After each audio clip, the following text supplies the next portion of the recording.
There we go. So this is actually day 2 of practice, and this is my first fish of the day, and it really pumped me up. This was just exactly what I needed to help me get through the day 2.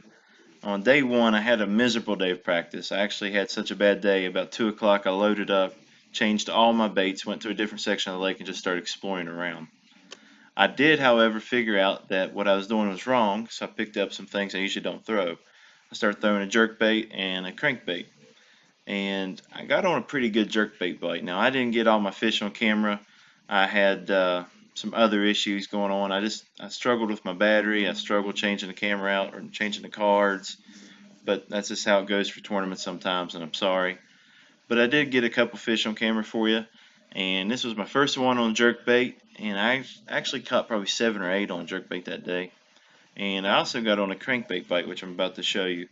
And the crankbait bite was kind of funny. I wasn't really confident in it, but the one fish I caught on camera was really good, and I had a little audience. They gave me a little applause, and it made me feel good about it, so I kept it tied on. But see if you can hear the claps in the background here.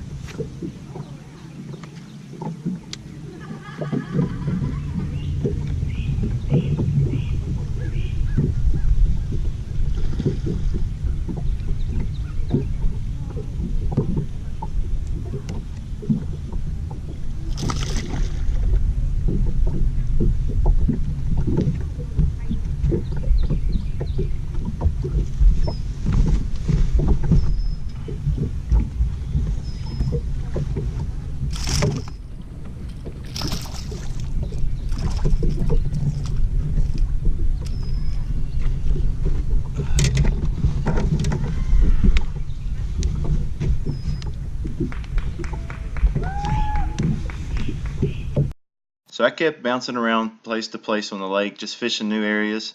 And this was actually my last fish that I caught on the jerkbait that day, because I didn't want to keep throwing it in places I was going to throw in the tournament.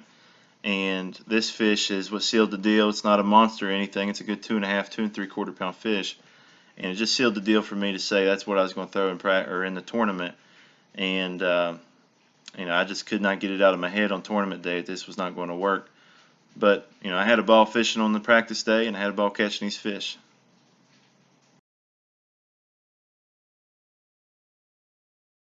So on tournament day, I figured I'd start off by showing you the part of the video where I get snagged on a tree limb, since that is obviously about the highlight of my day. I had just a horrible day. Conditions changed. I shouldn't say a horrible day. It wasn't a horrible day. I just didn't do a good job fishing.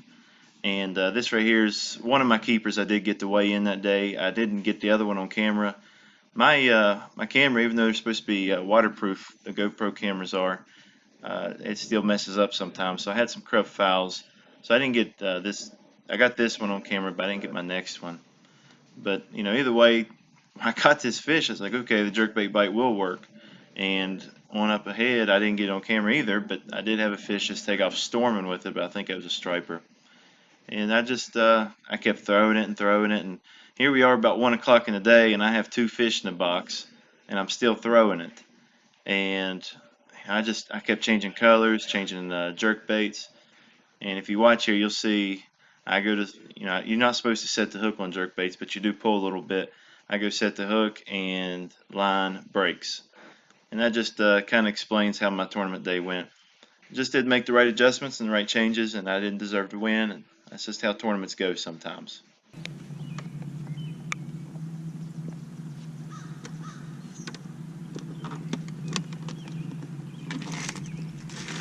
Oh. Yeah, I broke it. No. Yeah, I had a knot in my line or something. I guess it broke way up here. Shoot. Hey guys, I wanted to do a recap of my Smith Mountain Lake FLW tournament. I had 2 days of practice. One day went really bad, one day went really good. And then unfortunately on the tournament day, I just did not get after them. The weather changed and I was just too hard-headed and stubborn to make the right adjustments. However, I will show you some of the baits that worked for me in practice. And I did catch one on this bait in the tournament, but just not the way I did in practice. is a jerkbait from Jackall, re-range 110. I'm not really sure of the color that this one is. The really cool thing about these jerkbaits is when you go to throw it, it sounds like you hit something every time because the bead in there is magnetic, I believe. And whenever you go to throw it, it tosses back and it really throws that bait forward to give you some little better distance. Plus the noise that you get in the water is a little bit different than any other jerkbait. So I'm really impressed with that. I was throwing this on a McCain Rod Swamp Stick spinnerbait jerkbait rod, and I had it on a Lews Tournament MB reel. I think 7:5 to 1 ratio, but one of the 7 ratios that they make. The second bait that I found in practice that worked really well was a crankbait, medium depth, medium diver.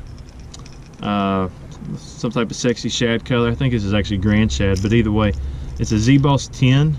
I don't know if you can see it or not. The Z-Boss 10 from Timmy Horton's Crankbaits. And this one actually had me a few bigger bites in practice, and I lost an absolute giant in the tournament with it, but it doesn't matter if you don't get it in the boat. The hook bent on me, so upgrade your treble hooks. Threw this on a McCain Rods Texas Lightning crankbait rod, 7.2 medium moderate action, and had a really fun time fishing. But when it came time to make some money and do it in the tournament, I failed. But thank you for watching my video, and if you have any questions, make sure you hit it in the comments, and I'll get back to you as soon as I can.